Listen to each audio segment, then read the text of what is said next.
Right. Welcome to the late Parsha show, Parsha! Vayeitzei! That's that.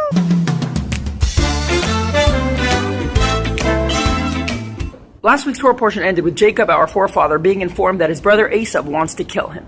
It's a long story. And this week's portion opens with Jacob fleeing from his brother to a place called Haran. And there he hoped to find a wife. He ended up with 4, but once again, it's Don't Ask Productions. No, I'm kidding. You're more than welcome to ask. Just there's no time in this video, so ask your local rabbi. Point is, when he was on his way there to Haran, he stopped over to rest. And when he lay down, he put stones around his head. What was the purpose of these stones? 11th century commentator Rashi tells us that it was to protect him from wild animals.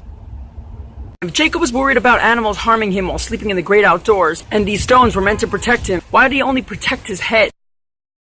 The Rebbe explains, Rashi doesn't mean the regular, physical, roaming wild animals, because then he indeed should have covered his whole body. Rather, he means wild animals in the spiritual realm. Spiritual wild animals. Spiritual wild animals. Now it makes sense. Jacob was leaving a very holy place, the future holy land of Israel. In leaving his secluded and solely spiritual life, Jacob realized the potential dangers he may encounter. Spiritual wild animals. Things that can distract or prevent his service of God. Fleeing his brother and hoping to build a family, Jacob would have to contend with what people call the real world.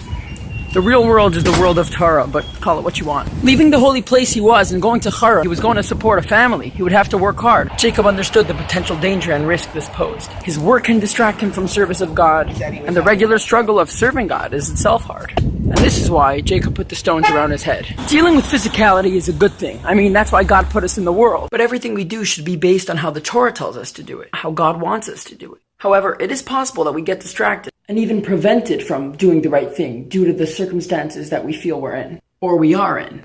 And this is the lesson we learn from Jacob. Jacob was making sure to protect his head, make sure that his head stayed in the place where he was coming from, a place of learning Torah, doing mitzvahs, and overall bonding with God. His head would stay protected. The rest of his body, his external elements, would get involved in working, doing whatever he had to do to support himself and his family. But his state of mind would be a godly one.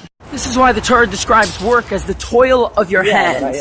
Pursuit of livelihood in whatever the way should be with only the external elements of you. But save your mind to be occupied with holiness. Being in the world is a good thing, but we should make sure we have our head in the right place. A place where we know that the right thing and being in the world is to serve God. Have a great week. Speaking of supporting a family, everybody say Mazel Tov to my friend Mendel Hecht, Chassin!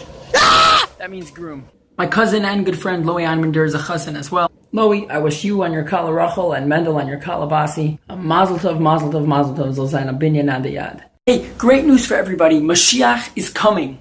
He's actually here, but there's still some sort of thing we have to do to actually see him. So make your life a little holier, and we'll see him today. Himo himo himo himo karo karo vinna follow himo himo himo himo karo vinna follow himo himo himo himo karo karo vinna follow himo himo himo himo